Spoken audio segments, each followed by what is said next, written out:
It is a pleasure to be here, and thank you all for joining me today.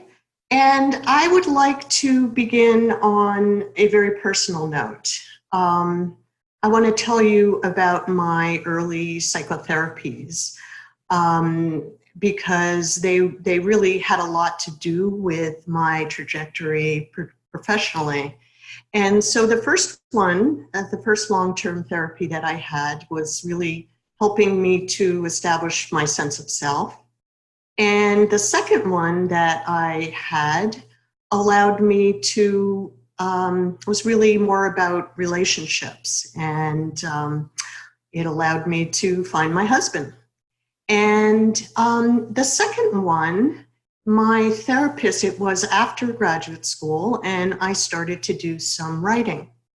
And the one mistake that my therapist made, in my own humble opinion, was that he would not read the first paper that I wrote, which actually was a chapter. It was on impulsivity, and it was on a book. It was in a book on impulsivity. And he decided that he would take a sort of classic analytic stance, and rather than read it, he interpreted it as my narcissistic need to be held in between sessions. And this felt very hurtful to me. I'm happy to say it was a successful therapy anyway. I'm still married 25 years and 2 kids later. But the silver lining for me about the way he handled that is that it really has shaped how I conduct therapy ever since. And I vowed really early on that I would not do the same thing with my patients. And as a result, I always attend to their creative endeavors if they expressed interest in my doing so. And sometimes, in a case that I will describe later on, even when they don't express interest, I do express interest. Now, there are some exceptions to that. When a famous person comes my way, I will actually systematically stay away from doing that, because I tend to make the assumption that they're sort of barraged with people being interested in their creative productions, and that isn't what they need from me. Another exception is if somebody has a very strong narcissistic kind of personality or issue, then I might also stay away from interest in their creative productions. But other than that, I really avail myself in every way possible to partake.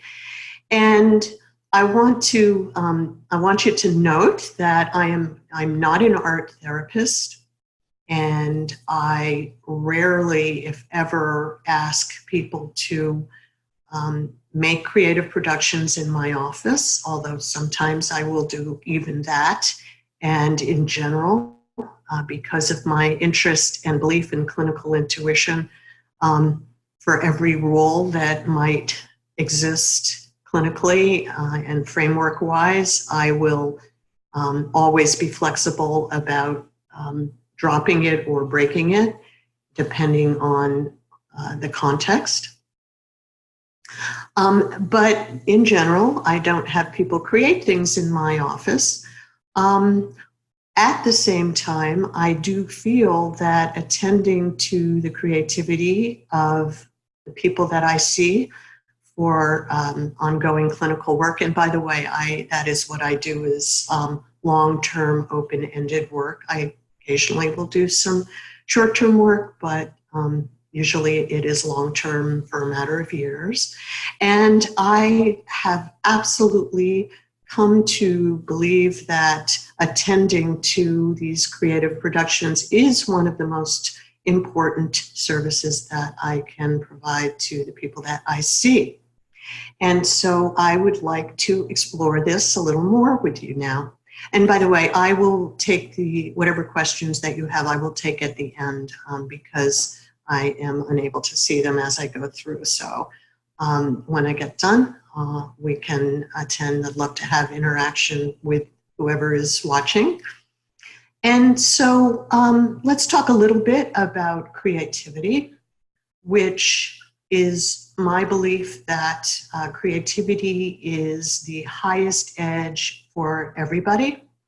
And I'm talking about creativity with a little c, not creativity with the big C. And in the field of creativity studies, the distinction there is that the little c applies to the day-to-day stuff, the moment-to-moment stuff, while the big C is really the genius, paradigm-breaking type of creativity.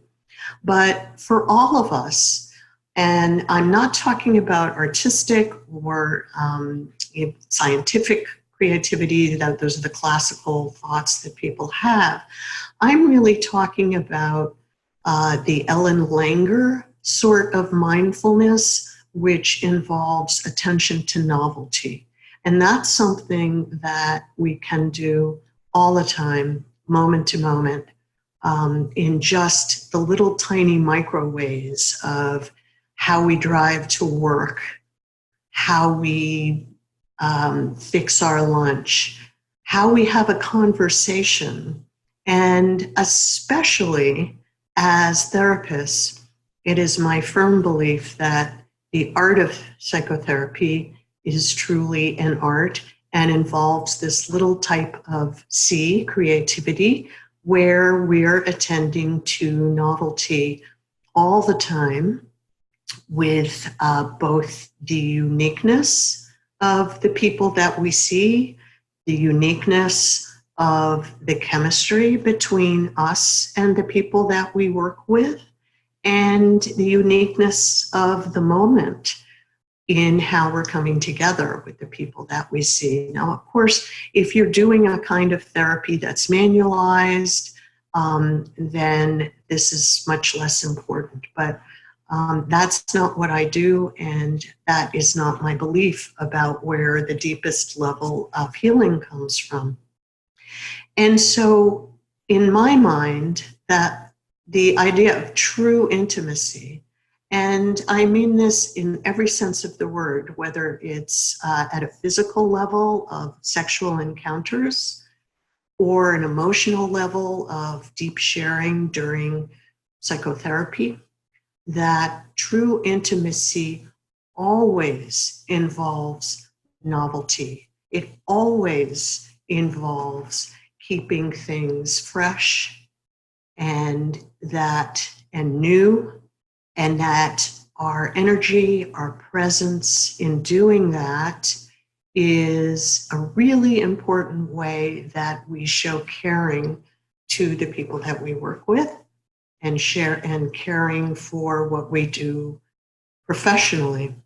And so some of the ways in which that kind of creativity shows up in practice is the idea of safe surprises. This is Phil Bromberg's notion. He is a New York psychoanalyst who talks about safe surprises. And that's really the intersubjective place where something emerges that is completely new and unpredictable, and it happens spontaneously without any sort of control or orchestration. And it involves just a wee bit of unpredictability, because too much unpredictability is frightening for people, and not enough unpredictability is stale and rigid.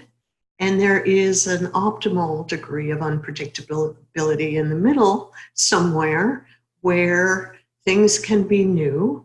And of course, that is what people come to us in the first place to achieve is change, and that by definition involves novelty. And so again, being privy to the creative productions of people on top of these mini moments or micro moments of novelty is really one of the most intimate ways that we can share with the people that we work with. And so just a little bit about my philosophy about psychotherapy. These days, trauma models of therapy and trauma resolution are very popular. Many people are learning EMDR and various other somatic approaches for healing trauma. And my belief is that it's very, very important to attend to trauma, and that trauma resolution brings us back to a place of safety, and that from there, from the place of safety, is where we can actually grow. And so I'm a big fan in my own practice of doing growth promotion, and this I see as the very deepest level of transformation, and it can only occur from a safe foundation, and that's true relationally, and it's true internally as well.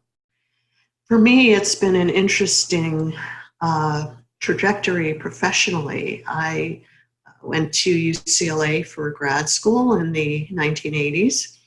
And after I graduated, and my dissertation was in depression, which really I had only a minimal interest in, but this was a highly academic program, and I did what I needed to do to get through. And once I graduated, I found myself with a kind of early career crisis point, because I wasn't really truly interested in specializing in depression. Of course, we all need to deal with depression and anxiety. They're quite ubiquitous symptoms for much of what people walk through the door feeling.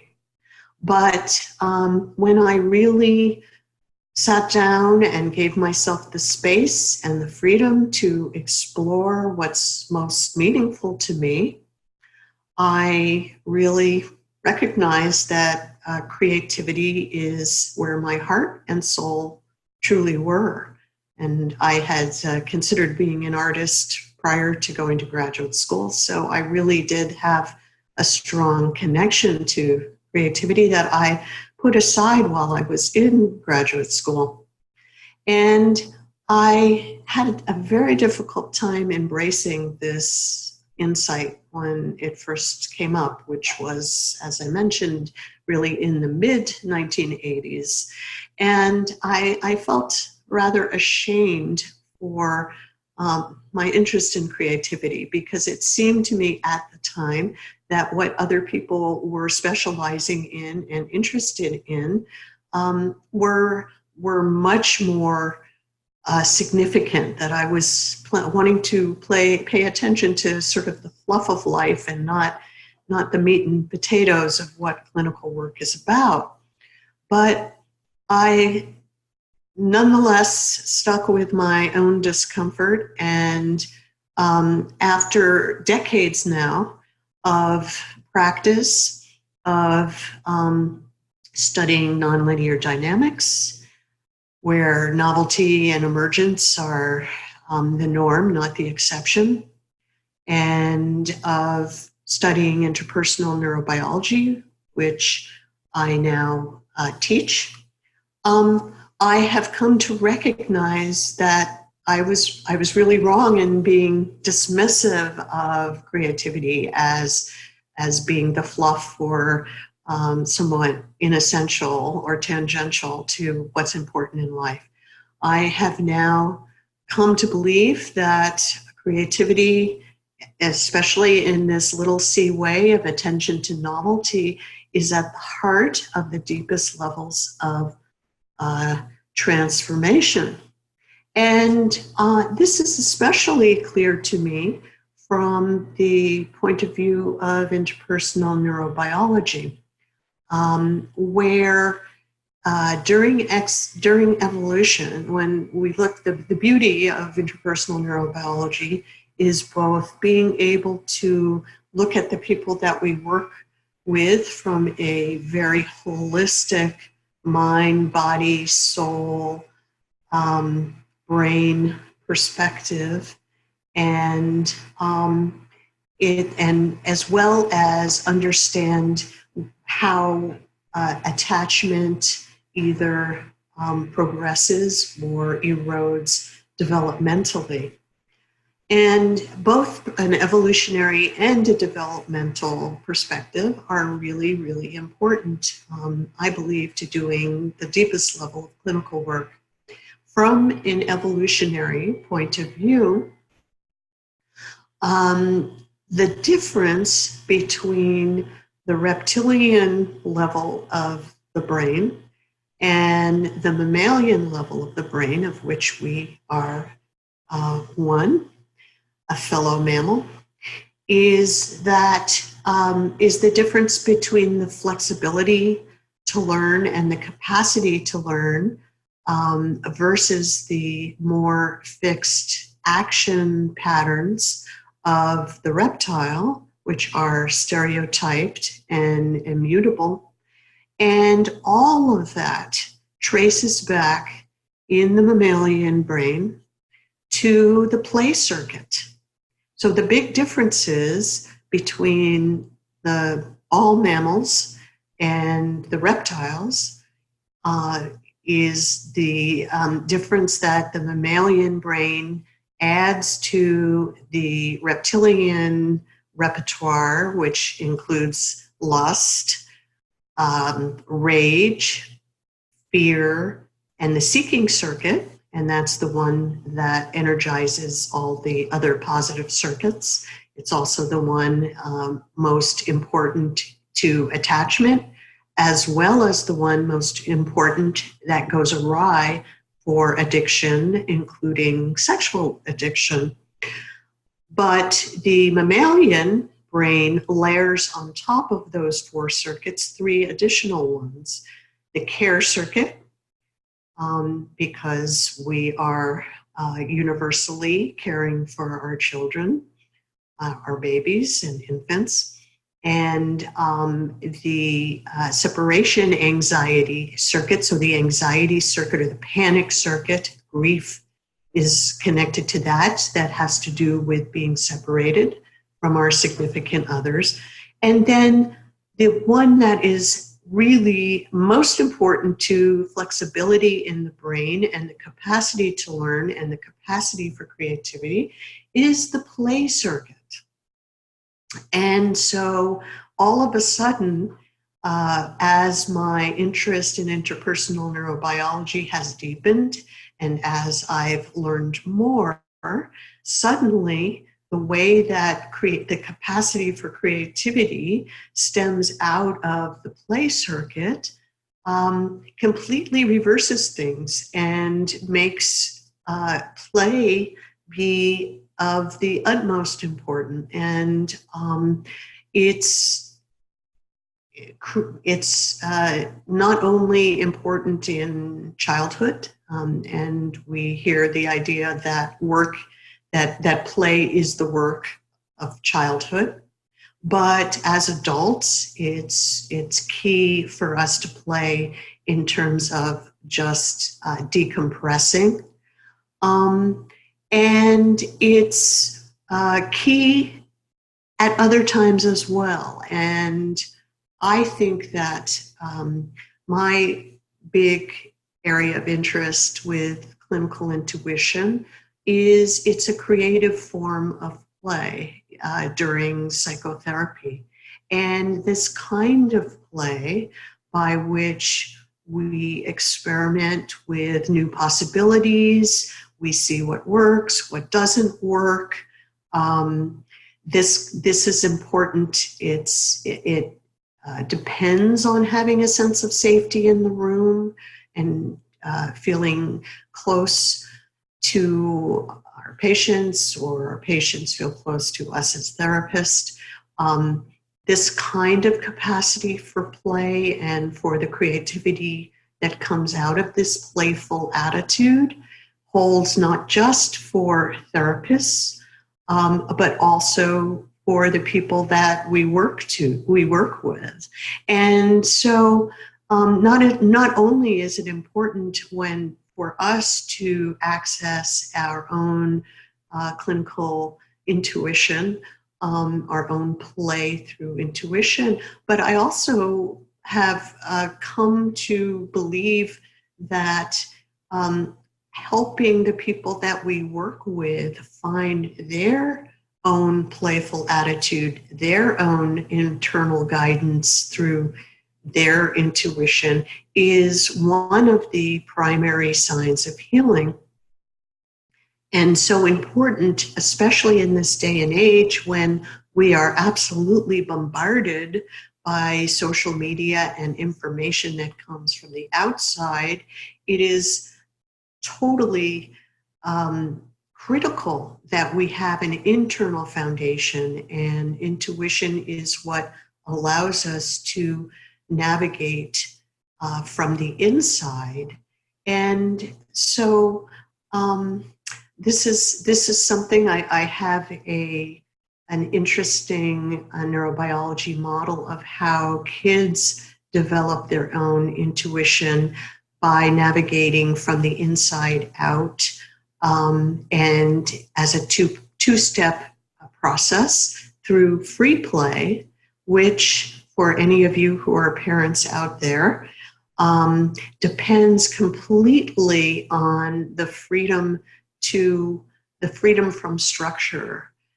Free play is imaginative play, and it allows children to explore different facets of society from all different angles. So when children are playing doctor, for example, one day they may play that they're the doctor, the next day they're the patient, and the next day they're the ambulance driver. And this kind of freedom of the imagination to explore all points in society from every other point is how children calibrate all their senses with their bodies, the capacity to move, with their imagination. And that calibration, once that occurs, allows the next step of navigating with information from the outside, but through the internal maps that children and we develop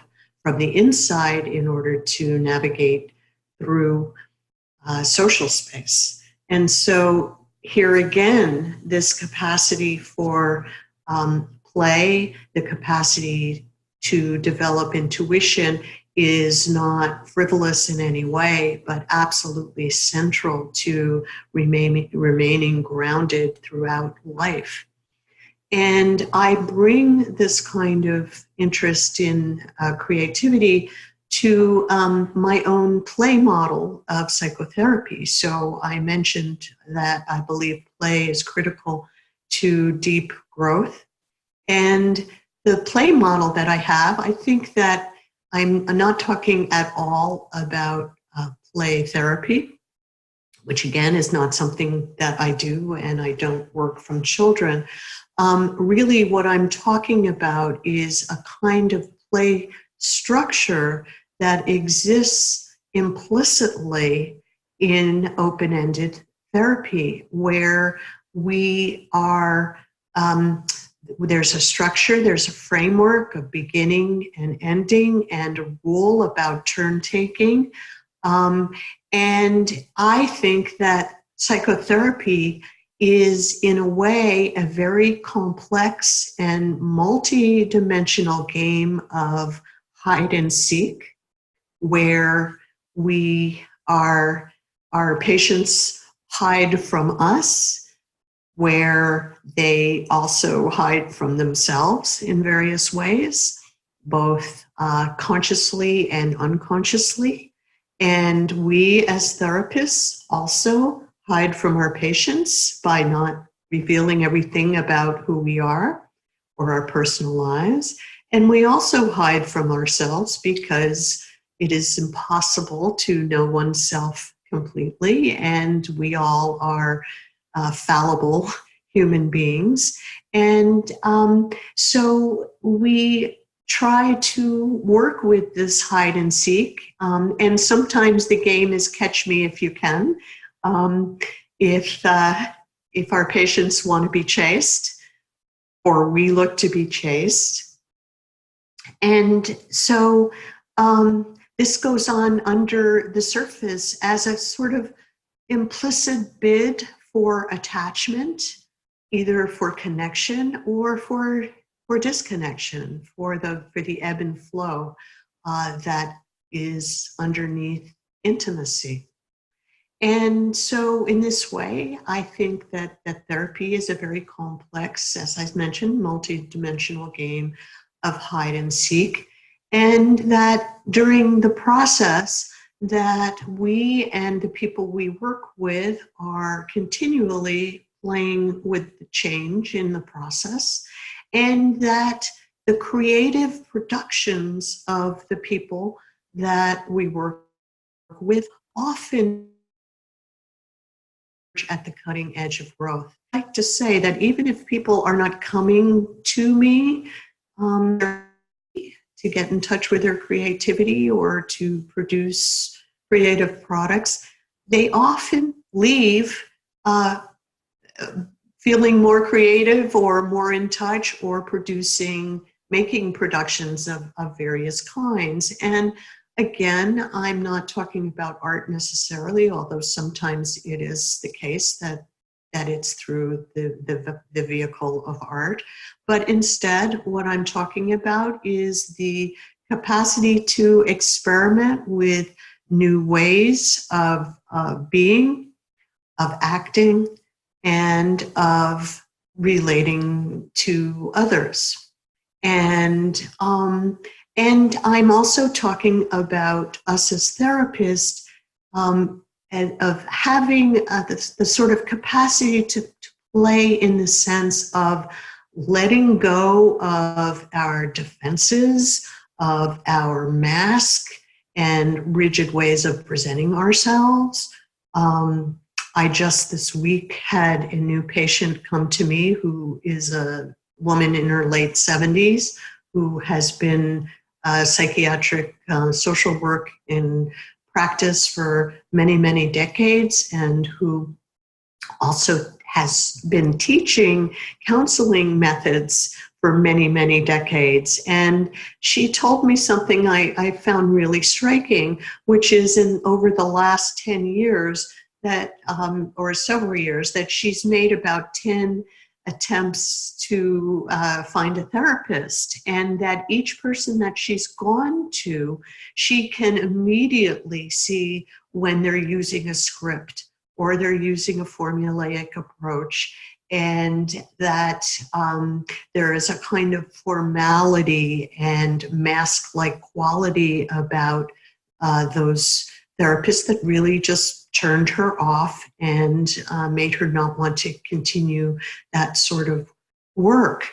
And so I think especially with the relational perspective that has been growing in popularity over the years, with the idea of presence and authenticity and transparency, that having a sort of a lighter presence where we hold our own ideas and our own interpretations and our own interventions very, very lightly and non-defensively in a sort of a playful manner where it's not a question of being right and wrong. It's really a question of feeling out what is the fit and asking for feedback in order to find out more about what's needed. And that's how children play. That's how we all play. And it's a wonderful way. It's a wonderful stance for approaching open-ended work. And so now I'd like to take the next few minutes before turning to questions and a little more dialogue back and forth, even if it is in written form. I want to give you 3 clinical examples of attending to the creative productions of patients. If we have time for all 3. And I'm going to start, and by the way, these clinical write-ups, I think each one that I will be talking about appears in my own writings if you're interested in this kind of case material. So this first one is the clinical story of a patient that I call Gus. And his much more extensive story of this very, very interesting patient is in the Clinical Intuition in Psychotherapy book, scattered throughout. But this is a man who came to me, and the very first thing he said to me by phone is that he feels that he has a woman inside and wanted to get rid of her and wanted to know if I could help. And I immediately sort of glitched at this notion of getting rid of this woman inside. I invited Gus to instead understand more about her and come in if he was interested in going that route. Although he said he was not interested in that route because he really wanted to get rid of her, he did come in, and our work proceeded, and was a real roller coaster of a ride for many years and many different types of formulations clinically about what was going on with him, which I will just cut to the chase here, converged ultimately in dissociative identity disorder, where he wound up not only having a woman inside, as well as his normal male self, but he also had a little boy inside, ultimately, who was the little boy that had been physically abused by his mother. And the case was really, really interesting case for me. And but one of the features of this, something that he told me during the first session, was that he used to compose music. He used to write, and that he stopped about 12 years before because he had written the song To End All Songs, and he had recorded that in a recording studio, a cappella, meaning there were no other instruments, and he actually made the technicians in the studio turn away so that they were not facing him. And he listened to that recording once and not again, and had never composed again. And although he was not coming to me for a reconnection to his music, I got very interested in his music. We spent months where he brought his tape recorder in with that song sitting next to him on the couch, too afraid for me to hear it. And finally, one day was the day that I was allowed to hear it. It was an incredibly moving session, and it became the beginning of my serving as a kind of midwife to Gus, ultimately to reconnect him to his music. And within our therapy, his music, his compositions, most of which initially were purely instrumental, became the vehicle to help connect him with himself emotionally, because the woman inside And the origin of the music was also his highly, highly emotional self. And so we could listen to the music together and use that to find out what he was feeling and help him integrate what he was feeling more. So you can see with that case how absolutely critical the reconnection to the music was. And he, over the years of our treatment together, always wondered, why did I pay attention to that in the beginning? Why was I so interested in it? And I have told you why, that I really believe that the creativity is just the cutting edge of what's most deep and soulful in all of us. So the second example that I want to give you is the case of a patient that I call Jen. And I want to let you know that the paper that this story comes from, this clinical story comes from, is called "I Am an Avatar of Myself," and it was published in the American Journal of Play, and that all of my papers and chapters can be downloaded from my website if you're interested in hearing more about this story. And what this paper was, and for me it was really a watershed paper, is how the intergenerational transmission of incest can be facilitated through play practices. And so how this young woman's father played with her had a lot to do with how incest has propagated from one generation to the next in this family. And by the way, intergenerational transmission of incest, as well as of addiction, and sexual deviance, is one of the most common forms of intergenerational transmission. So Jen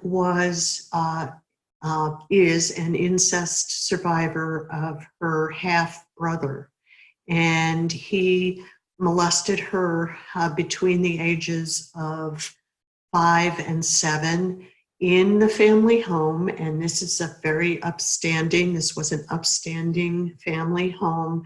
Father was a doctor, mother was a stay-at-home mother who very much cared about her children. And the incest happened right under the nose of the parents for years before Jen eventually told a teacher, and the half-brother was sent away. And when she came to see me for psychotherapy, Jen was so dissociated that she would spend literally hours just walking the streets aimlessly with no destination, or riding a bus from one end of the circuit to the other back and forth.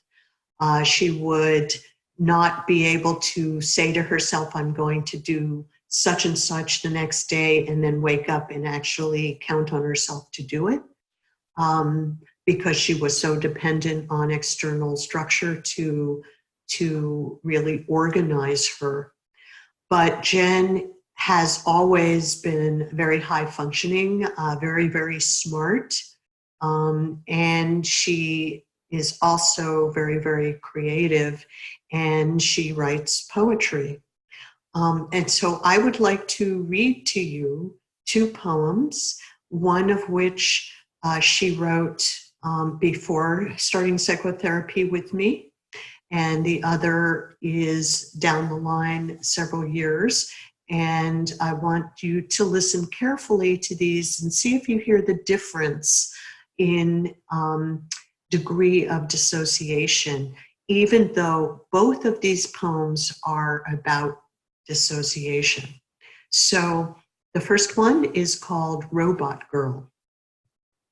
Robot girl drives to the grocery to retrieve a carton of milk. I am holding it in her hands, stepping out with her legs. She squints into the sun. Its light reaches me after a single second's delay. She's already turned her head and shielded her eyes, an instinctive retreat from sensation. But I am still seeing it.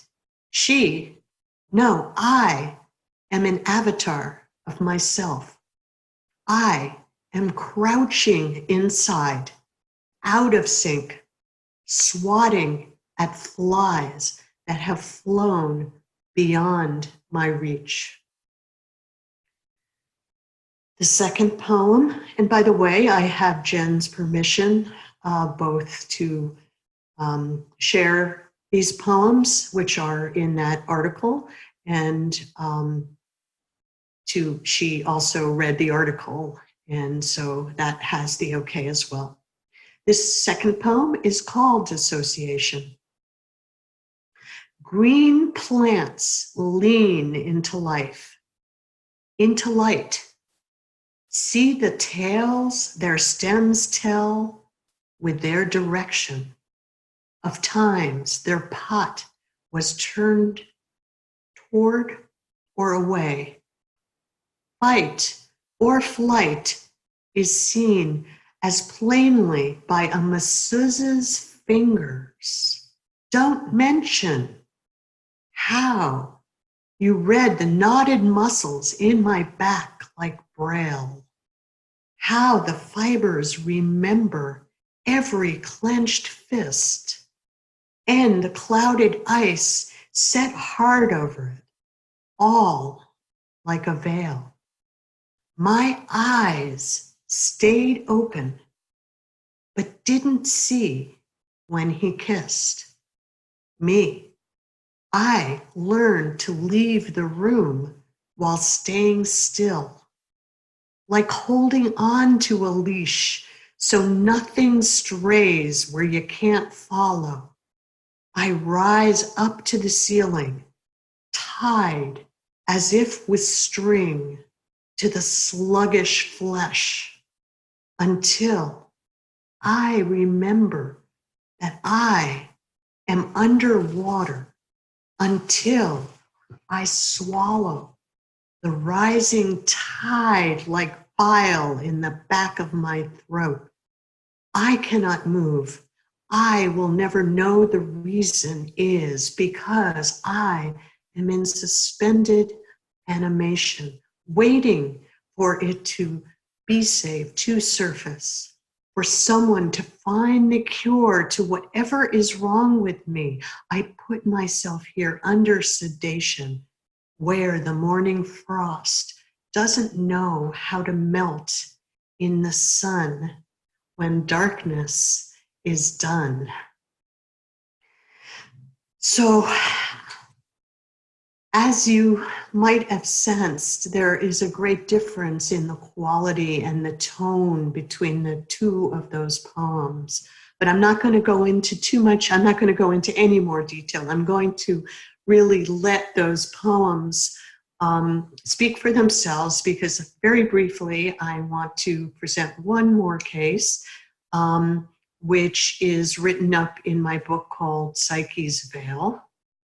And this one is called, the section is called Charlotte's Cage. And very briefly, Charlotte was a psychotherapist who had fibromyalgia and who came to me with an interest in connecting to her own creativity, but she felt blocked. And she also felt trapped in her body because of the fibromyalgia. And she felt trapped in her relationship to her mother, who interestingly also had fibromyalgia. And one day, as we were working, Charlotte came up with the metaphor and image of the wild woman. And briefly, I will say that I think finding the central metaphor is often connected with finding the most deep issues that need to be healed. And in this particular image that she had, which was that there was a wild woman locked inside of her chest and was peering out through the cage of her body. And she kept peering out, longing to get free. And I'm going to now share with you an image of this that I wound up drawing. Okay, let me find my way back to share.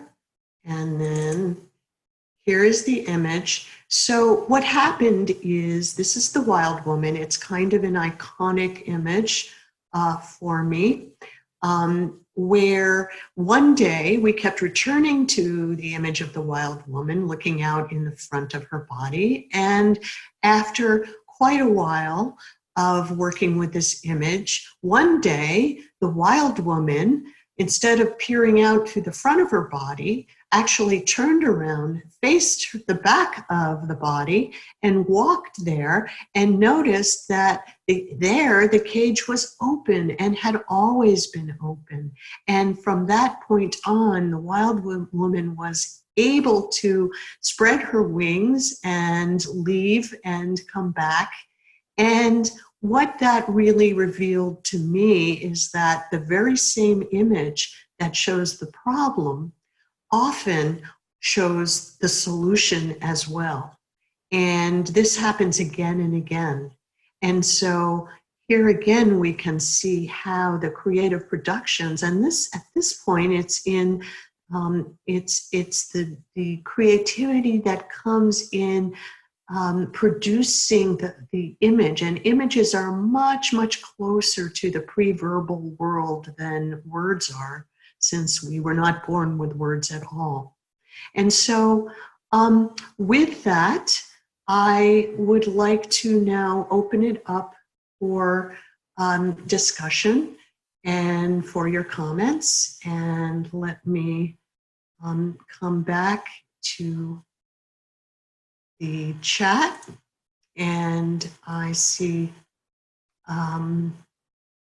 let's see if we have, okay. So, okay, I don't see, are there chat? Are there questions? Does anybody have a question? Okay, here's one, I think. How have art therapists used some of my insights? Great, that's a really good question. So art therapists, one way is definitely the coloring book that I have done, which is called Truly Mindful Coloring, is a great tool for art therapists because there's the full range in that book, from the very detailed kind of drawing outline that you see in many coloring books that can help people when people talk about anxiety reduction through coloring. Often it's doing those very small, tiny little spaces that are contained, that are highly structured and help people feel very structured. But the coloring book that I've produced also has very wide open drawings that allow people, when they're feeling less anxious, to add their own elements in creatively and color it in so that there's much more flexibility. And then also the Truly Mindful Coloring is the only coloring book that I'm aware of that has content to it. And so there are 5 different sections in it that have to do with different qualities of mind. So still mind and open mind and compassionate mind are examples. And there are guided scripts to put you in that frame of mind while you are, while you're drawing or while your client is drawing. So it's also very good to, you can, if you're doing art therapy groups as well, then you can either use a single drawing and pass it among and talk about the qualities of mind and how difficult they are to achieve or different strategies for achieving them and this sort of thing. So that's one really good way. And then the workbook, which Doug did not have available to show, but which is called Awakening Clinical Intuition, is also really good for art therapists because there are a lot of different modalities of art there, a lot of different guided imagery scripts, which allows people to engage the creative imagination, and then you can do artwork out of those places. There's metamorphoses and there are various images that really are wonderful for preparing for creativity. So that is, let's see, that is the answer to that one. I see another thing saying, I've tried to use mindfulness coloring books and find myself upset with many color choices or losing the patience to finish. How do I subdue the judging part of my brain to stay in the moment or in flexible play mode? Well, I think if you do some of these guided imageries first, or you do a little meditation to put yourself in the right frame of mind and stay playful. The whole point of doing this kind of work is to shut down the thinking brain. I myself love using dance as a way of doing that. I have learned how to completely memorize choreography and not have to think at all while I'm doing that. And I try to carry that into everything that I do, even psychotherapy, so that thoughts emerge out of the work rather than me proceeding with thoughts. So dance is a wonderful way of doing it. But another way, if you're drawing and you want to learn how to be playful, a great way to do that is to put on some music while you draw. And if you pick music that is compatible with the feeling of the drawing that you're doing or the feeling that you're wanting to have when you do the drawing, you can then actually synchronize your movements with the music, draw to the music, and that will be a wonderful way to help you play. Let me see if there's any other questions. And there are no other questions. So I am going to put up the last slide here that gives you contact information, how to reach me if you would like to. Reach me. I thought that my email's there. It is not. It is my name, Marks-Tarlow, MARKSTARLOW @hotmail.com. If you would like to download any of my chapters or papers, that's on my website, which is www.markstarlow.com. Again, MARKSTARLOW. And also let me know if you'd like to be added to my email list for future events. And thanks again for listening. I'm Dr. Alex Katahakis, Clinical Director of the Center for Healthy Sex in Los Angeles, California. Subscribe to our YouTube channel to keep up to date with our Sex Expert webinar series. You can view more of our Sex Expert webinars on various topics on sexual health, from relationship advice to social issues to mental health, here on our YouTube channel. Also, be sure to follow us on Instagram and Twitter at Alex Katahakis. You'll find the links in the description below.